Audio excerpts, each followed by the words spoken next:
Yo estaba diciendo, yo sí que soy salvo, ustedes se van todos al infierno. Tampoco estaba equivocado, pero no es la forma, eso es religiosidad y nada más. No es lo que Dios quiere para nosotros. Hermanos, yo en la expresión de David, en este versículo tan claro, lo que yo estoy viendo, que David tenía una convicción muy fuerte, muy dentro de su corazón, de vivir según los principios de Dios. A David no se lo habían contado de que Dios existía. No le dijeron, ven a la iglesia que te va a ir bien. David conocía a Dios y se movía conforme a su conocimiento y a sus convicciones. Por eso David, si tú lees la historia, cuidaba ovejas, parecía que nadie se enteraba de lo que él hacía, tenía ahí algo muy pequeño para él, de una familia grande. Él era el menor y estaba ahí como el, ¿sabes, no? Pero David tenía la convicción de que Dios estaba con él. Y caminaba conforme a esto. Él reconocía la importancia de obedecer a Dios los días domingos. No, en todos los aspectos de la vida. Y sabes, cuando la palabra de Dios, como hoy decía el pastor Damián, cuando la palabra de Dios se convierte en nuestro tesoro, se convierte en lo que yo realmente quiero, ¿qué dice la Biblia? Donde esté vuestro tesoro, ¿qué estará ahí? Entonces, cuando la palabra de Dios se convierte en mi tesoro, mi corazón va a estar ahí. Esto es lo que le pasaba a David. David quería agradar a Dios 24/7. Nuestra vida, cuando pasa esto, de que yo leo, de que yo busco a Dios, conozco a Dios, mi vida hace un cambio de 180 grados. Pero claro, yo te hablo de esto y pareciera, te iba a decir Disney, pero Disney últimamente pareciera un mundo ideal. Pareciera la meta esa que jamás vamos a alcanzar. Ese coche que ves pasar y dices, wow, pero claro, luego dices, claro, no podré comprármelo ni en 40 años o mucho más. Pareciera así, ¿no? Y a veces nos pasa que es todo muy bonito, pero pensamos que es para cristianos consagrados. Pero pensamos que es para los cristianos que no, ya, claro, es que nació de cuna cristiana, toda su familia cristiana. Y claro, ya es como que nosotros recién nos estamos agregando a la iglesia. No es para todos. Pareciera que a veces podemos pensar así. Otros piensan, yo apenas me congrego, no puedo ni con mi vida. Y me habla de que me tengo que consagrar a Dios, de que la voluntad de Dios tengo que decir que es lo mejor, pero es que yo apenas puedo con mi vida. Si a veces no puedo ni venir a la iglesia. Mira, yo en esta mañana, yo cuando escribía esto, yo pensaba, y te lo voy a decir, que rechaces en el nombre de Jesús las mentiras del diablo. Porque vienen a nuestra mente. No vamos a hablar del diablo porque tenemos miedo. Hermanos, vienen a nuestra mente mentiras del diablo. Y te lo deja así, a ver si compras o no compras. No compres. Eres un hijo de Dios como soy yo. No compres lo que el diablo viene a decirte a tu mente. Recházalo. Fíjate lo que dice Isaías 43, versículo 7. ¿Lo tienes? Todos los llamados de mi nombre. Lo escuchábamos en el culto. Para gloria mía los he creado. Los formé y los hice. Y es verdad, Dios nos ha dado dones. Nos ha dado talentos. No pienses en lo religioso de que nos ha dado dones, nos ha dado talentos. Nos ha dado creatividad. Nos ha dado sabiduría. Nos ha dado habilidades que uno dice, mira qué hábil que es con algunas cosas. Esto es producto de lo que Dios te ha dado, pero yo tengo que saber que todo lo que Dios me dio se lo tengo que dar A ver, ¿cómo? Si me lo dio, ¿cómo se lo voy a dar? Porque es para su gloria, es para usarlo para Él, es para... No nos podemos olvidar que esto es para glorificar su nombre. Y podemos vivir conforme a su palabra. Claro que podemos vivir conforme a su palabra. No es una utopía lo que yo te estoy diciendo en esta mañana. No es para algunos escogidos, no es para los cristianos VIP. Esto no existe, hermanos. La sangre de Jesús fue derramada por todos. Hay una persona en la Biblia que se llamaba Esteban, que fue uno de los primeros diáconos, un hombre lleno de fe. Y claro, le pasó algo, que predicaba de Jesús. Él hablaba de Dios, hablaba, y era diácono, servía las mesas, pero tenía mucha fe y se encontraba con los religiosos de la época y los confrontaba y les decía, ustedes se están equivocando. Y cuando hubo mucho alboroto, los llevaron delante de ahí de todas las autoridades para decir, a ver, ¿qué es este alboroto que hay? Y él, en vez de defenderse, siguió hablando de Dios, siguió diciéndole, ustedes están equivocados. Lo único que ustedes tienen es religiosidad, pero Dios es más que eso. Lo castigaron y lo apedrearon y se murió. La historia la conoces. Y mientras estaba muriendo, ahí en Hechos 7:60, él dice algo que lo sabemos, pero que vamos a desmenuzarlo. Dice, Señor, no le tomes en cuenta este pecado. Lo estaban apedreando. Dice, y habiendo dicho esto, durmió. Yo cuando leo esto, a veces puede ser que pienses, ¿vale la pena tanto? ¿No roza, lo de Esteban no roza el fanatismo? ¿Cómo puede ser que le estén tirando piedras y que él le pida a Dios que no les tome en cuenta ese pecado? Algo como lo de la cruz. Señor, perdónalos porque no saben lo que hacen. ¿Qué tenía Esteban de diferente conmigo? Porque no era Dios, era un hombre. ¿Qué le pasaba por su cabeza a Esteban que mientras le estaba tirando piedra porque lo iban a matar, porque era el castigo, apedrearlo para que muera, él en vez de defenderse decía, Señor, no le tomes en cuenta este pecado? ¿Estaba loco o qué le pasaba a Esteban? Esteban tenía una convicción como la de David, ¿te acuerdas? Tenía una convicción que no era negociable, que era inamovible. Yo no sé si tú negocias tu convicción.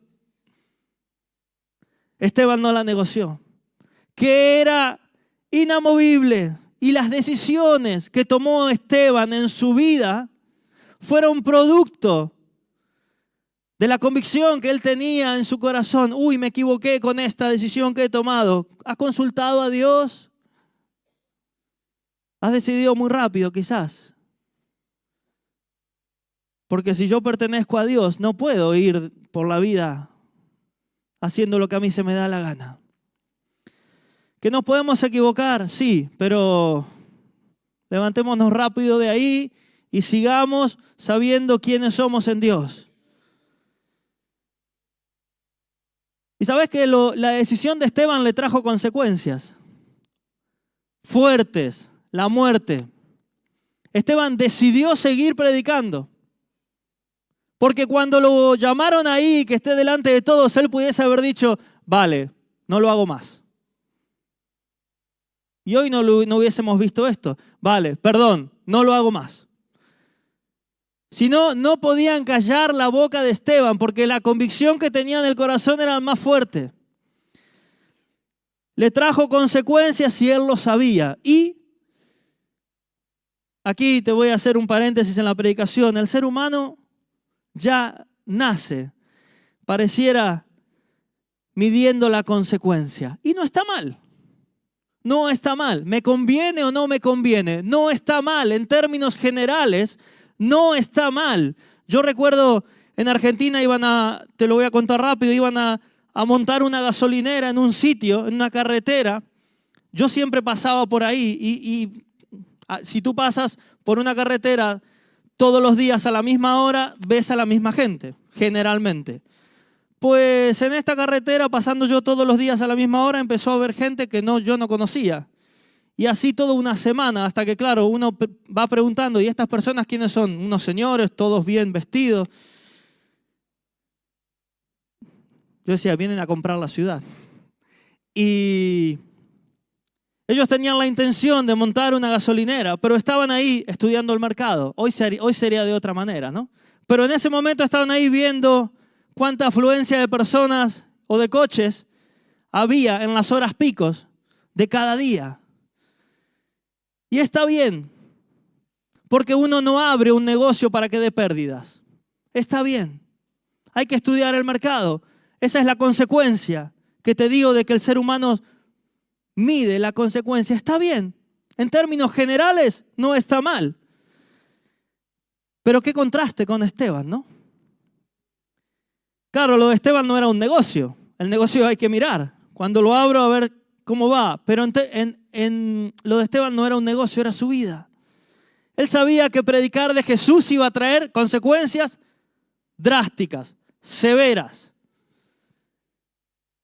Pero estaba lleno del Espíritu Santo y sabía que esa era la voluntad del Padre, predicar.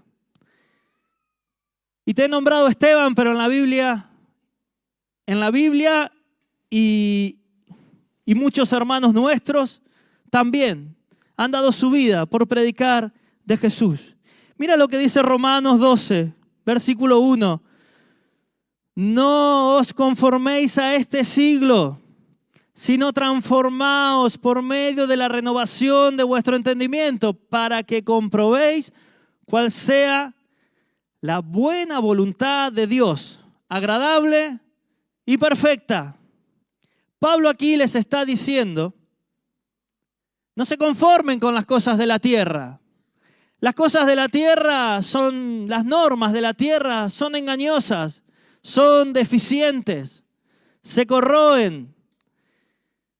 Vivan para Dios. Esto es lo que le estaba diciendo Pablo. Vivan para Dios y verán que la voluntad de Dios es buena, es agradable y es perfecta. Y mientras yo te estoy diciendo esto, tú te estás acordando de las piedras de Esteban y dices, ¿cómo puede ser que la voluntad de Dios sea buena, agradable y perfecta? Mientras que a Esteban le estaban tirando piedras. Yo no te he dicho que la voluntad de Dios hay que entenderla, sino que lo que dice la Biblia que es buena, agradable y ¿cómo sigue? Y perfecta. Amén. Amén. En Efesios 5, 15 dice, mirad con diligencia cómo andéis, no como necios, sino como sabios. Acá les está diciendo, stop, a cómo están andando en su vida, stop. ¿Van como necios o van como sabios? Porque son llamados a vivir como sabios. No caminen como necios. Dice, aprovechen bien el tiempo, el versículo 16. Porque los días son malos. Los de antes y los de ahora también. Por tanto, sigue, se está poniendo serio aquí. Dice, no seáis insensatos, no seáis imprudentes, no seáis necios, sino entendidos de cuál sea la voluntad del Señor. Fuimos llamados a esto. Hermanos, a veces nos encontramos, no sé si te pasa a ti, pero a mí me pasa. Iba a cantar, pero no, May, ¿no? Que nos encontramos procrastinando, tranquilos, no es una mala palabra, no es un taco, ¿sí? Se puede decir. Procrastinar es dejar para más adelante nuestras responsabilidades. Ya lo haré, y estoy con el móvil o con lo que sea. Ya lo haré. Y luego bajo presión, a último momento, porque tienes la responsabilidad, lo haces. Y aquí, eso es procrastinar. Y a veces nos encontramos así. Ya lo haré. para más adelante. Tenemos que decidir ponernos en la brecha. Y como escuchábamos durante el culto, saber para qué fuimos llamados. Fuimos llamados para glorificar a Dios.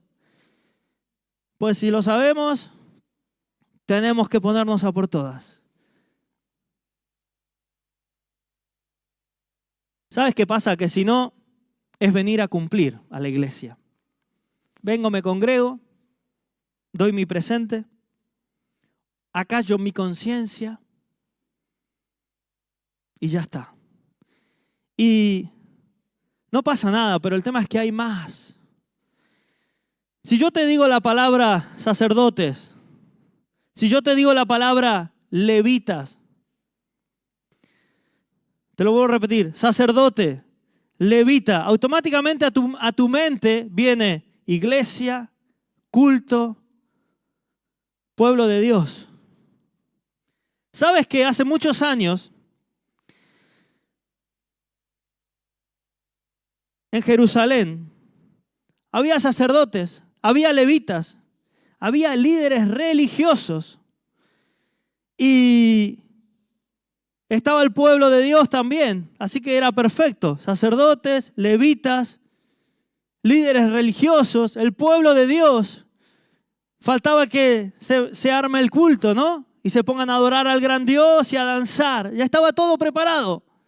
¿Sabes qué hicieron estos sacerdotes, levitas, líderes religiosos y el pueblo de Dios? Cerraron la puerta del templo. Dijeron, se terminó. ¿Te imaginas? Cerraron el pórtico. Y dijo, no vamos a darle más culto a Dios.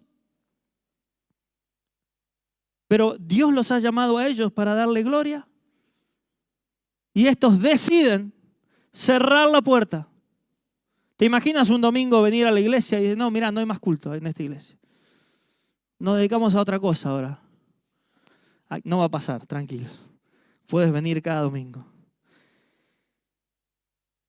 Por el año 700 antes de Cristo, Dios pone un joven, rey. ¿Sabes cuánto tenía? 25 años. ¿Has escuchado bien? Con toda la fuerza de la juventud. ¿Quién tiene 25 años aquí? Somos todos mayores. Claro, están en la escuelita los de 25, ¿no? 25 años tenía. Se llamaba Ezequías, el rey Ezequías. Y vio la situación, dice, en el primer año, pero no solo en el primer año, en el primer mes. Lo primero que hizo, vio la situación, él entendía lo del culto a Dios. Iglesia cerrada, templo cerrado, pórtico cerrado, nadie sacrificaba más nada para Dios. Llamó a los sacerdotes, le dijo, vengan. Llamó a los levitas, le dijo, ustedes que son los levitas, que son para que le tienen que dar la gloria a Dios, vengan para aquí conmigo. Líderes religiosos, vengan. Y les dice, es verdad. Nuestros padres se han rebelado. Es verdad. No lo vamos a negar. Hicieron lo malo ante los ojos de Dios. Todo eso es verdad. Nuestros padres cerraron las puertas del pórtico. Nuestros padres apagaron las lámparas. Nuestros padres dejaron de glorificar el nombre de Dios. Todo eso es verdad. Y en otras palabras les está diciendo, pero ustedes, ¿qué están haciendo con vuestra vida? ¿Están viviendo el pasado? O sea, ¿van a seguir, la iglesia va a seguir cerrada, el templo va a seguir cerrado? Porque no es que cerraron y cada uno se dedicó a lo suyo. Cerraron y adoraron a todo lo que se cruce. A todo lo que se cruzaba era Dios y lo adoraban. O sea, fue a peor. Sacerdotes, levitas, líderes religiosos y el pueblo que conocía a Dios. El pueblo de Dios. No eran desconocidos que se estaban yendo al infierno por ahí. Era el pueblo de Dios. Y Ezequías los confronta y le dice, ¿pero ustedes saben que Dios los ha escogido o no lo saben?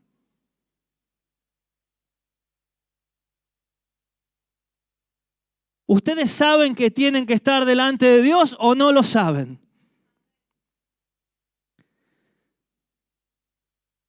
Pues si lo saben, Ezequías le dice, den el paso, santifíquense, santifiquen el santuario, saquen toda la porquería que han entrado al santuario, sáquenlo, vamos a restablecer el culto. 25 años, no te olvides, 25 años.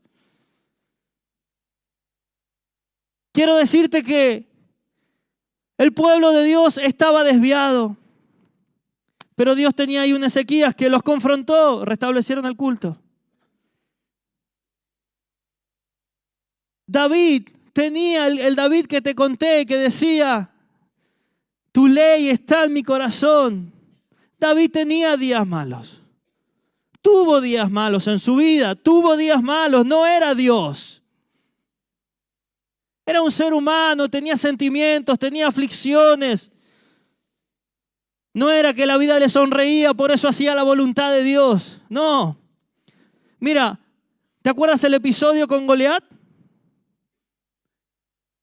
Él fue por orden de su papá a llevar comida a sus hermanos, los guerreros, sus hermanos los guerreros. Fue a llevar comida y dice que el hermano mayor, los hermanos mayores, si el mío me escucha. El hermano mayor le dice, ¿qué estás haciendo aquí?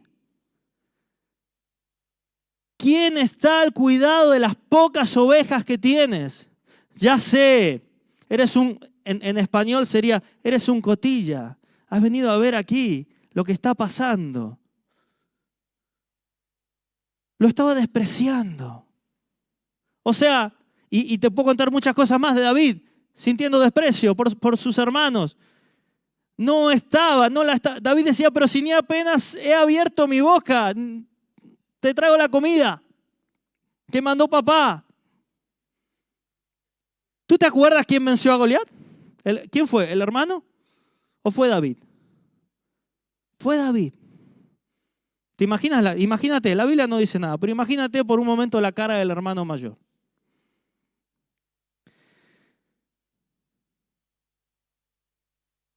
Te quiero decir que David la pasaba mal a veces, no le gustaba lo que veía a veces, como te puede pasar a ti y a mí. Pero él, la decisión de seguir. Él decía, me deleito en hacer tu voluntad. David el despreciado, lo escribí yo acá, David el despreciado. Me deleito en hacer tu voluntad. Tu ley está en mi corazón. Y te he nombrado Esteban también. Vaya que si tuvo días malos. Porque decir la verdad no es fácil. Incomoda. Incomoda para el que lo escucha y también incomoda para el que lo está diciendo. Sin embargo, él, si se hubiese callado la boca, no lo hubiesen apedrado, hermano. Tenía un día malo, la estaba pasando mal, sí, la estaba pasando muy mal.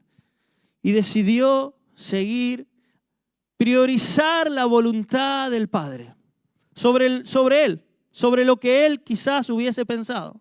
Decía, yo estoy aquí para hablar de Dios. Señor, no le tomes en cuenta el pecado. ¿Tú qué hubieses hecho si eres Esteban? Yo te digo lo que hubiese hecho yo. Yo en vez de decir, Señor, no le tomes en cuenta este pecado, hubiese dicho, Señor, mátalos, que yo soy el que los voy a enterrar. Tú los matas, trabajamos en sociedad. ¿Qué? ¿Tú dirías, Señor, no le tomes en cuenta este pecado? Qué espiritual que eres. Señor, sácalos de la tierra, haz un agujero grande y trágalos a todos. Esteban dijo, Señor, no le tomes en cuenta este pecado. Yo te pregunto, ¿tenemos algún día malo a veces? ¿Tenemos un día que sabemos que lo que estamos viendo no nos gusta? Sí, no somos Dios. Somos seres humanos como David y como Esteban.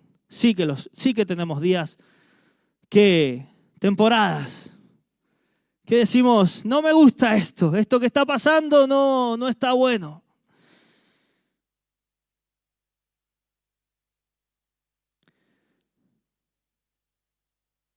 Tengo escrito aquí, pero dice noticias de personas amadas, noticias malas de personas amadas, y también tengo escrito, cambiemos de tema mejor. Amén. Mira, este noviembre del 2024, se cumplirán 23 años. Estábamos en un culto en Argentina.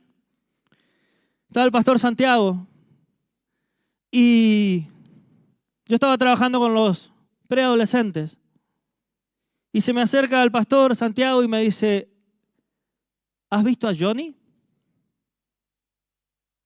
Y le digo, no vino al culto. ¿Pasó algo?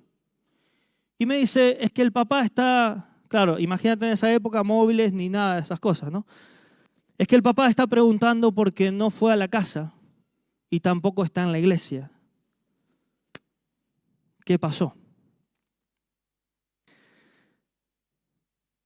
Fuimos a la comisaría. Llamamos a hospitales.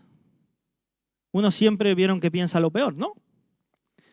Llamamos a hospitales, no había ningún ingreso con los datos de este niño. Un niño nuestro, de la iglesia, de familia de la iglesia. No es un niño que venía una vez, no, un niño de todos los cultos. ¿Sí? ¿Se entiende? Y llamamos a hospitales, no había ningún ingreso de un niño así. Llamamos a la policía, o fuimos con el pastor Santiago a la policía y con la familia.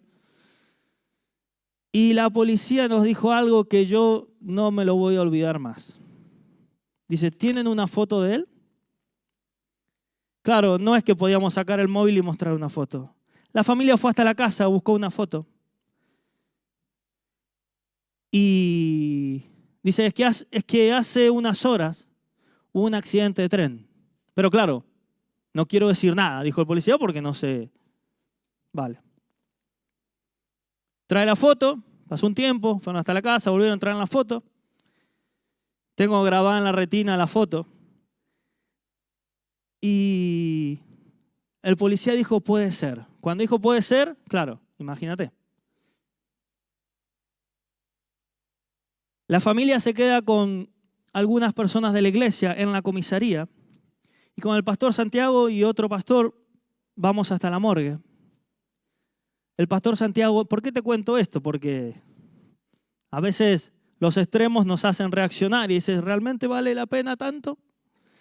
El pastor Santiago entra a reconocer y sí. Este noviembre se cumplen 23 años. Y claro, qué injusto, ¿no?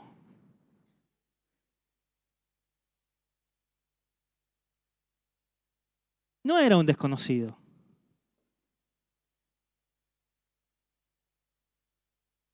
Yo pensaba, ¿no? Ayer cuando la terminaba de escribir esta anécdota, yo pensaba, Dios, le voy a pedir a los músicos que puedan pasar, Dios también tenía escrito ese día. Claro, nosotros no sabemos la voluntad de Dios, no la entendemos, pero qué paz que nos da saber que Dios sigue teniendo el control. ¿Un accidente? Sí, un accidente. ¿Se le escapó a Dios de las manos? No. No. De ninguna manera. Ese día estaba escrito en el cielo lo que iba a pasar. Dios trajo paz, porque ¿cómo se sigue de una situación así, no? Dios es malo, Dios es injusto, Dios es esto, Dios es lo otro. Nada de eso. Dios trajo paz a la familia, a los que estábamos muy allegados.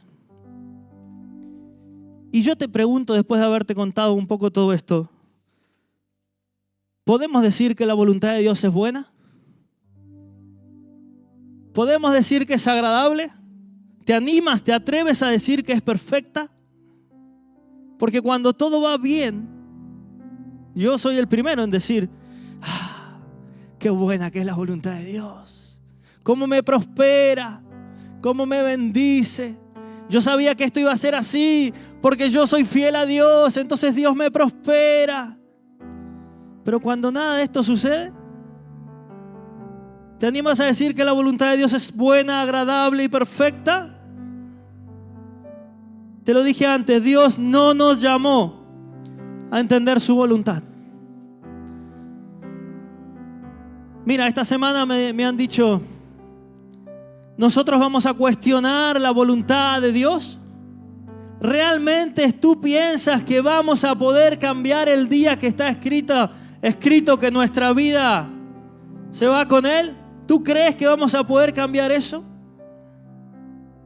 Es muy fuerte, pero es real. Hermanos, el camino de Jesús a la cruz no fue fácil. Hoy disfrutamos de la resurrección de Jesús, pero el camino fue difícil. Y no te olvides que tú dices, bueno, pero fue Dios. Cada castigo, cada dolor, cada cosa que sufrió, la sufrió como hombre, como tú y como yo. Bueno, pero tenía ese plus de ser Dios. No dejó de ser Dios, pero lo sufrió como hombre. Esto está en la Biblia. Pero ¿sabes qué hizo Jesús? Siguió caminando. Difícil, claro, pero siguió caminando. No fue cobarde, ni como David, ni como Esteban. David siguió, Esteban siguió, Jesús siguió. La condena de Jesús fue injusta, claro. El arresto fue injusto. El castigo, las burlas, la corona de espinas fue injusta. Los clavos fueron injustos. La lanza clavada a su costado fue injusto. No se lo merecía. En sí toda la cruz fue una injusticia. El justo muriendo por nosotros, los injustos, dice Pedro. Pero claro, David tenía la convicción. Esteban tenía la convicción. No se lo habían contado. Ezequías, con 25 años, tenía una convicción envidiable.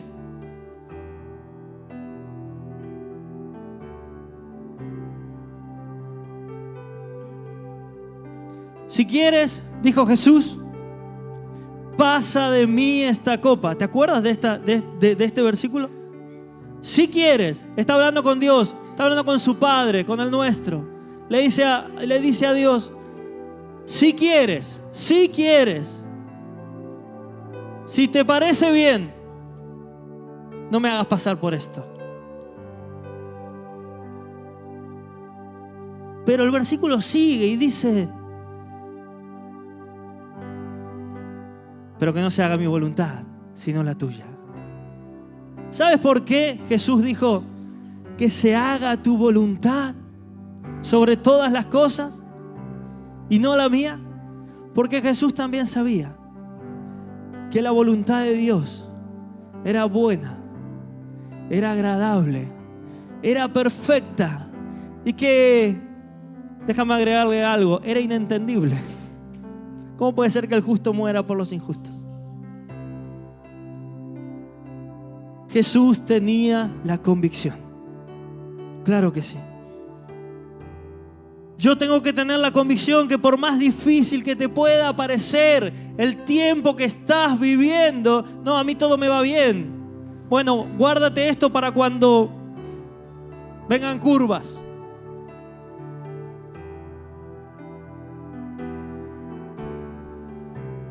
Para que cuando esté viviendo así, tenga la convicción que la voluntad de Dios es perfecta.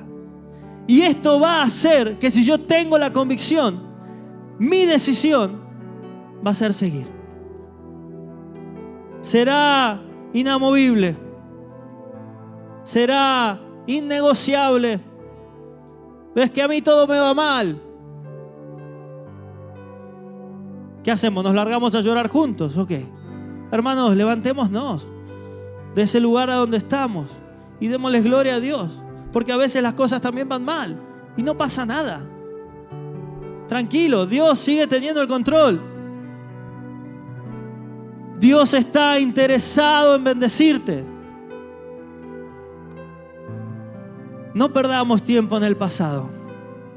Como pasaba esto que los padres habían abandonado, habían cerrado el pórtico. No perdamos tiempo en el pasado. Mira, acepta de una vez y yo acepto de una vez que tengo un Dios soberano, que se dice rápido. Sí, pero tú porque no conoces mi situación. Bueno, te puedo contar un montón de situaciones que he visto en un hogar de niños donde trabajábamos con mi mujer. Desde padres alcohólicos pegándole a sus hijos, desde biberones con vino dándole a sus hijos para que se duerman. Te puedo contar muchas. Por eso no compro bueno, no sabes lo que a mí me pasa. No lo compro. Porque eso es autolástima y no sirve para nada. Te va a destruir. ¿Quieres que te cuente otra? Un nene ingresando al hogar con marcas en la espalda. No vengo a tocarte sentimientos. Vengo a decirte Dios es soberano. Con marcas en la espalda. ¿De que el padre le había pegado o la madre? No. De que llegó la policía y lo quitaron de la barbacoa. Cosas muy fuertes. Yo con mis ojos lo he visto. Y he visto la mano de Dios. Cómo el niño hace así. Yo decía, wow. Hermanos, el pasado solamente sirve lo que estudiamos este miércoles. Para mirar cómo Dios me ha bendecido. ¿Para qué te vas a quedar dando lástima en el pasado si Dios te ha escogido para que le glorifiques? No te tengas más lástima. Levántate. Seguramente que hay ahí los que tienes al lado están esperando que te levantes porque necesitan que lo que Dios te ha dado lo des. Necesitan ser bendecidos.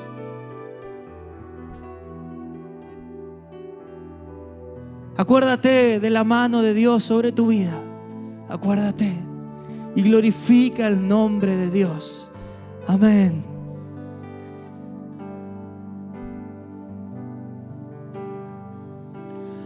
Mil generaciones se postrarán. Yo te invito a que adorarle, decidas en esta mañana, en tu corazón, darle la gloria a Dios.